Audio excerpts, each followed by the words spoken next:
사무엘하 강의 8번째 시간 아브넬을 죽인 요압이라는 제목으로 말씀을 나누겠습니다. 지난 설교에서는 북쪽의 실질적인 통치자인 아브넬이 하나님과 다윗 앞에서 얼마나 오만방자하게 굴었는지를 살펴보았습니다. 그는 자기가 다윗을 이스라엘의 왕으로 세울 킹메이커라고 생각했던 것 같습니다. 이는 하나님의 존재와 일하심을 무시하는 처사였다. 그렇게 말씀드렸어요. 더욱이 그는 11개의 북쪽 지파들을 다윗에게 넘김으로 그에 대한 적절한 보상을 기대하고 있었습니다. 다윗도 이 사실을 알고 있었지만 자신을 향한, 동시에 이스라엘을 향한 하나님의 말씀이 성취되길 바라면서 아브넬에게 협조하였다. 그렇게 말씀드렸어요. 그리고 다윗은 이제 그 마지막 협상의 성사를 위해서 아브넬을 평안히 보냈습니다. 그런데 문제는 그 이후에 벌어졌어요.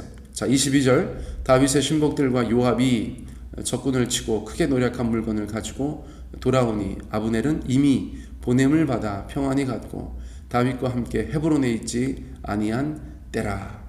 아브넬이 헤브론에서 떠나고 얼마 되지 않아서 유다의 군사령관인 요압이 자신의 병력들과 함께 출정을 마치고 헤브론으로 돌아온 것이에요. 자, 요압이 누구입니까? 다윗의 조카라고 말씀드렸어요. 그런데 더 중요한 것은 유다의 군사령관이다. 그렇게 말씀드렸습니다. 그는 정치적으로 다윗 왕국의 2인자였어요. 가만히 보면 여러 가지 면에서 북쪽의 아브넬과 남쪽의 요압은 비슷한 구석이 많습니다. 한마디로 표현하면 야망 있는 2인자들이라고 표현할 수 있겠어요. 그런데 왜 다윗은 2인자인 요압을 아브넬과의 협상의 자리에 대동하지 않았을까요? 그러니까 쉽게 생각할 수 있는 것들이 있습니다. 가장 중요한 것은 이 두 사람은 충돌할 가능성이 아주 높기 때문이에요. 저희가 주변에 여러 사람들을 볼 때에도 저 사람하고 저 사람은 정말 많이 부딪히겠다, 이런 사람들 있지 않습니까? 다윗이 보았을 때 아브넬이나 요압이나 굉장히 비슷한 캐릭터들이었기 때문에 그 두 사람이 함께 있는 것이 적절하지 않다고 판단했을 수 있겠다, 그런 생각이 들어요. 무엇보다 요압은 아브넬의 창 끝에 동생 아사헬을 잃지 않았습니까? 저희가 지난번에 살펴보았죠. 그러니까 이 두 사람이 한 자리에 있는 것이 적절치 않다, 그렇게 판단했을 수도 있어요. 또 이들이 미래에 이스라엘의 2인자 자리를 두고 경쟁할 수 있는 그런 포지션에 있는 사람들이었어요. 그러니까 협상에 도움이 되지 않을 확률이 더 높은 것이죠. 자, 이런 여러 가지 이유들을 가지고 다윗은 요압을 배속시키지 않았을 것이다, 저희가 생각할 수가 있습니다.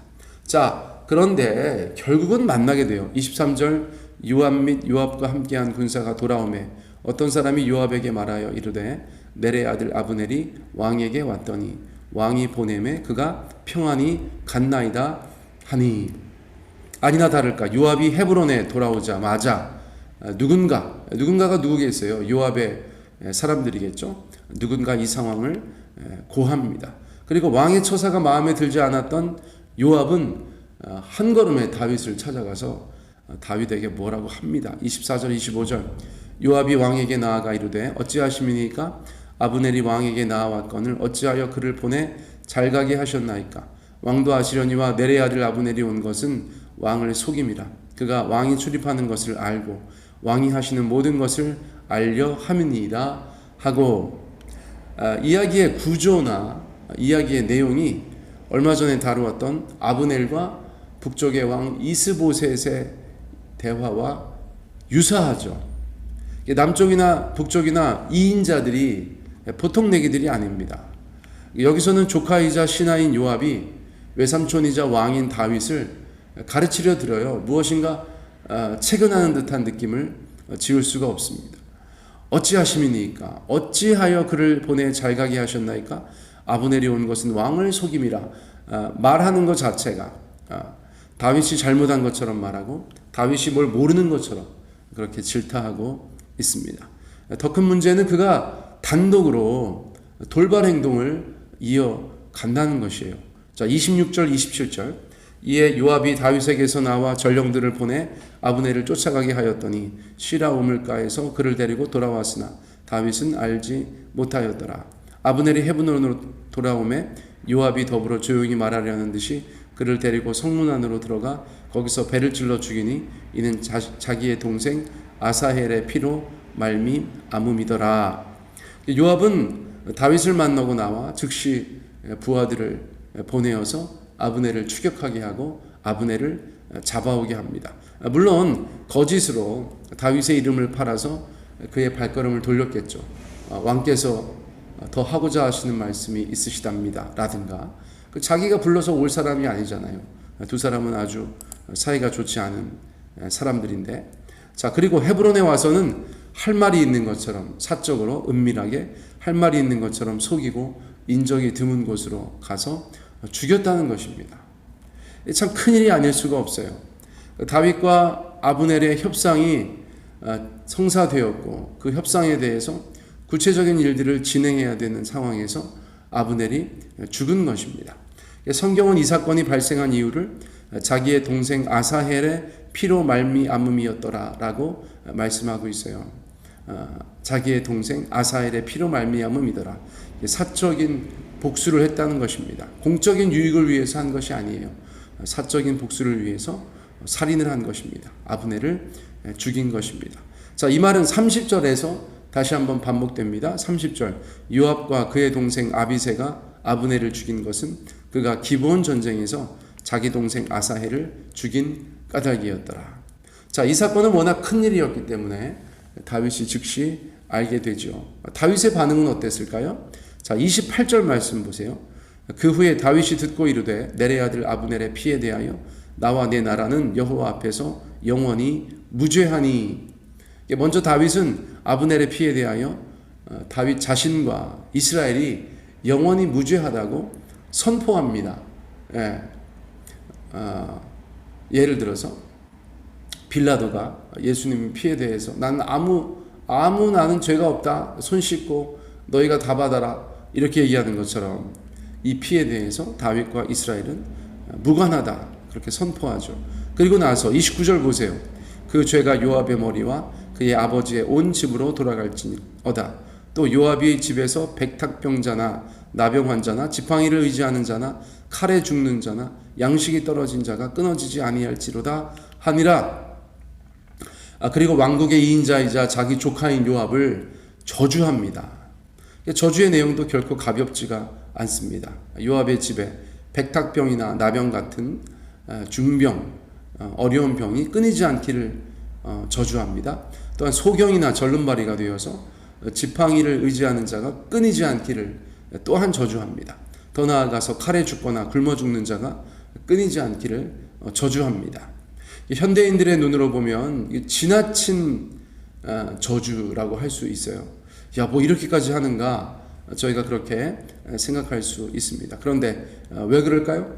요압이 큰 잘못을 범했기 때문입니다. 첫째, 요압의 동생 아사헬의 죽음은 아브넬의 잘못도 없지 않아 있으나 아사헬의 잘못도 많잖아요. 그렇죠?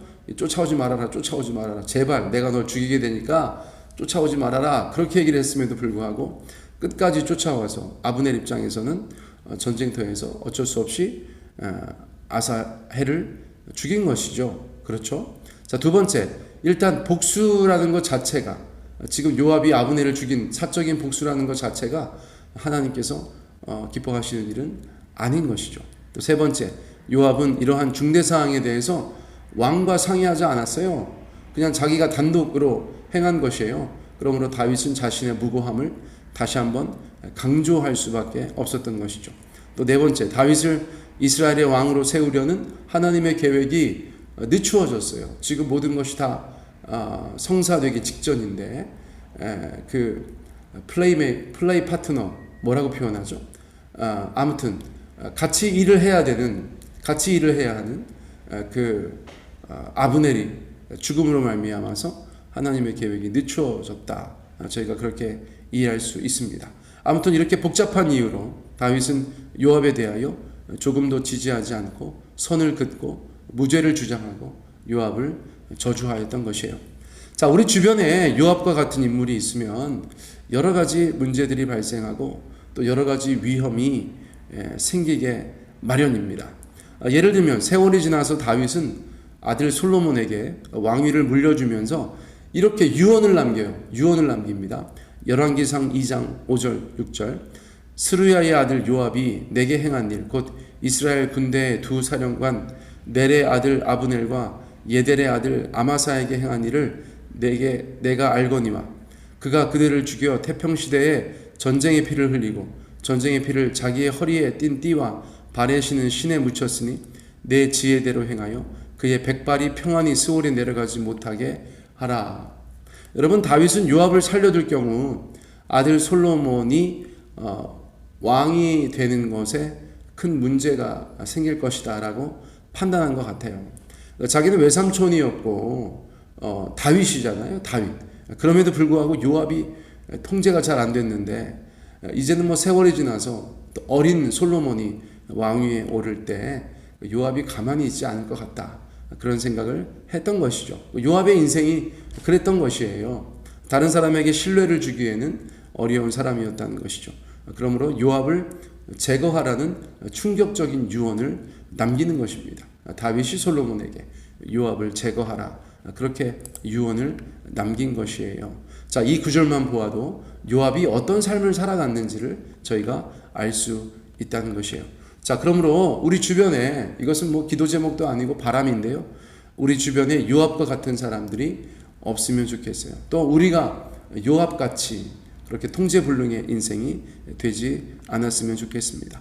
잠언 29장 2절 의인이 많아지면 백성이 즐거워하고 악인이 권세를 잡으면 백성이 탄식하느니라. 의인 때문에 사람들이 즐거워하고 악인 때문에 사람들이 탄식한다고 하지 않습니까? 우리는 주님 앞에서 의인 되기를 원합니다. 악인 되기를 원치 않습니다. 다윗같이 하나님의 마음에 합한 사람 되기를 원합니다. 요압처럼 그렇게 하나님의 일을 방해하고 여러 사람들 가운데 곤란하게 하는 그런 인생이 안 되기를 원합니다. 오늘 말씀은 이것으로 마치겠습니다.